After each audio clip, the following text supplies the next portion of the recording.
자, 이번에 경찰은 내란에는 가담을 했지만은 그러나 그 진압 과정에서는 주도적으로 큰 역할을 했다 이렇게 생각을 합니다.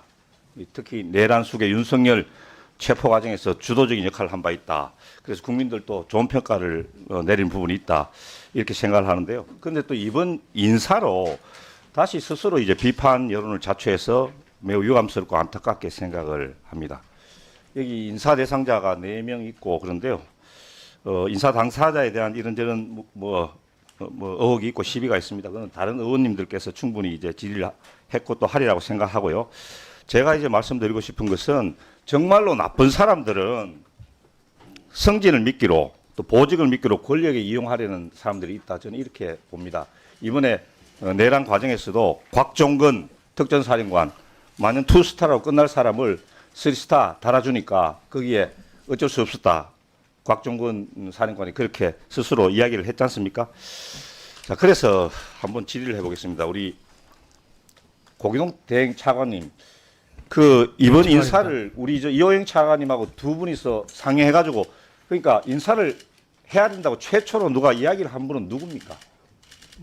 거기까지는 잘 모르겠습니다만 어쨌든 여러 가지 상황상 서울 경찰청장이 계속 공석이어서 예. 필요성 계속 느꼈습니다. 우리 이호영 대행님은 대행께서 제가 먼저 인사 필요성을 이야기했습니까? 말씀드리겠습니다. 예. 뭐 인사가 필요하다는 부분은 일정 부분 저 동의합니다. 그런데 이 과정에서 우리 고기동 차관님이나 우리 이호영 차관님께 같은 질문을 할 테니까 순차적으로 답변해 보십시오. 이 경찰 인사와 관련해 가지고 정진석 대통령 실장, 김주현 민정실장, 이원모 공직기강 비서관 이 세 분한테서 혹시 전화를 받은 분 계십니까? 외부 의견 없었습니다. 없었습니까? 예, 저도 그쪽에서 전화 오지는 않았습니다. 예, 그랬습니까? 좋습니다.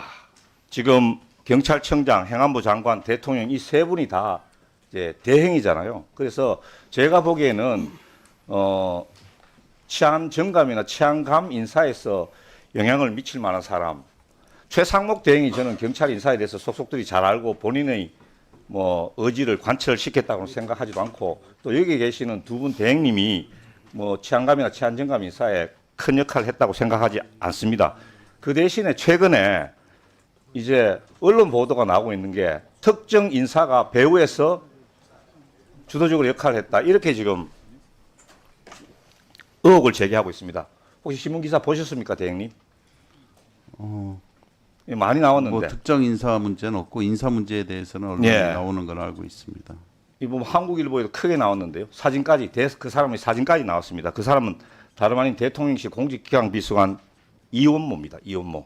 이분은 공직기강 비서관으로서 인사 검증을 이제 총괄하기 때문에 충분히 공식적으로도 인사 라인에 개입할 수 있는 의사 결정에 개입할 수 있는 구조를 가지고 있다. 저는 이렇게 생각하고 이원모 비서관이 어떤 분이냐? 2022년 6월 이번 정부 윤석열 정부 첫 경찰 고위직 인사에서 이상민 장관이 치안정감 승진자 대상자 6명을 개별적으로 면접을 했습니다. 그건 차장님 알고 계시죠? 네, 알고 있습니다. 그 자리에 동석을 했다고 이원모는 부인했지만은 이상민 장관은 인정했습니다. 그것도 알고 계시죠?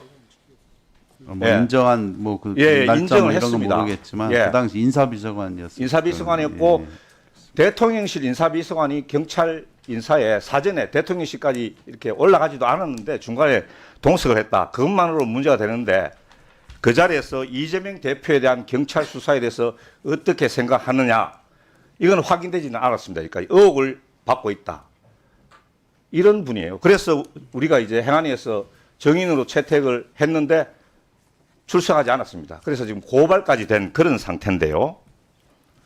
그뿐만이 아니고 그러면 이제 영향력을 행사할 수 있는 고리인 이원모가 이런 분이고 근데 이원모에게 또 영향을 행사할 수 있는 분이 또 있습니다.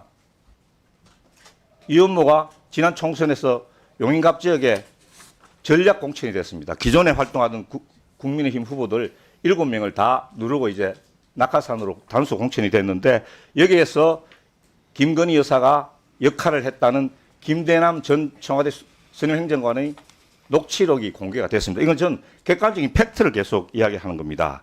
자, 그래서 제가 볼 때는 이번 인사는 이제 대통령이 내란을 일으켰고 탄핵을 당할 가능성이 매우 높다. 그렇다면은 정권도 교체될 가능성이 높다. 그래서 지금 집권층이 뭐 일종의 비유를 하자면 최고의 만찬을 열어가지고 자기들이 승진시켜주고 싶은 사람을 승진시켜주고도 한다. 이런 이야기가 있고 그 승진 대상자 명단까지 지금 몇 명씩 나오고 있습니다. 차장님. 그래서 지금 이제 차장님 말씀하신 바와 같이 이게 정부 인사에는 우리 경찰의 입김이 의지가 관철될 수가 없는데 그죠? 지금부터 이제 곧 이제 총경, 경무관 총경, 경정이하 인사 계속 하지 않습니까? 그죠? 예, 뭐 하죠. 앞으로 인사 여건을 보면서 판단하겠습니다. 21일 시험 공고 안 됐습니까? 21일 날 공고하셨죠? 예. 그럼 경정 이하 인사는 그 전까지 해야 되는 거 아닙니까? 경정이하는 그때까지 마무리할 겁니다. 그럼 총경하고 경무관 인사는 안 할 수도 있다는 말씀입니까? 뭐 그건 아니지만 인사 여건이나 상황 보면서 어느 예. 정도 어쨌든 간에 조만간에 판단하겠습니다. 할 것 같은데요. 저는 이렇게 생각합니다. 상위직은 또 뭐 어쩔 수 없는 부분이 있습니다. 정부 인사이기 때문에. 그러나 계급이 아래로 내려갈수록 경찰의 의지 관철될 수 있다고 생각하거든요. 왜냐하면은 인사위원회를 다 개최를 하지 않습니까? 우리 저 대행님 자신 있습니까? 우리 외부로부터의 압력을 차단하고 스스로 경찰 인사의 독립성과 중립성을 관철할 자신이 있습니까? 뭐 소신껏 공정하게 관리하도록 하겠습니다. 지금 그 안 그래도 명태균 녹취록에서 이 김상민 검사라는 이분을 뭐 어디 경남의 어느 지역구에 하겠다는 또 김건희 여사가 거기에 요청을 했다는 그런 또 녹취록도 나왔지 않습니까? 그래서 저는 이 하위적으로 갈수록 경무관 총경은 하위직도 아니지만 그 밑으로 갈수록 계속해서 이런 집요한 집권층의 어떤 요구나 압력이 계속될 걸로 보이거든요. 대행님, 하여튼 저기 오늘 내일 중에 만약에 경정이하 인사가 있더라도 한번 대행께서 공정하고 특별하게 공정하고 엄정한 인사를 하라는 그런 일제 지시나 이런 걸 한번 하달하십시오. 검토해 보겠습니다. 하여튼 인사는 공정하게 관리하고 국민 입장에서 또 조직의 어떤 안정화 입장에서 판단해서 신중하게 접근하도록 하겠습니다.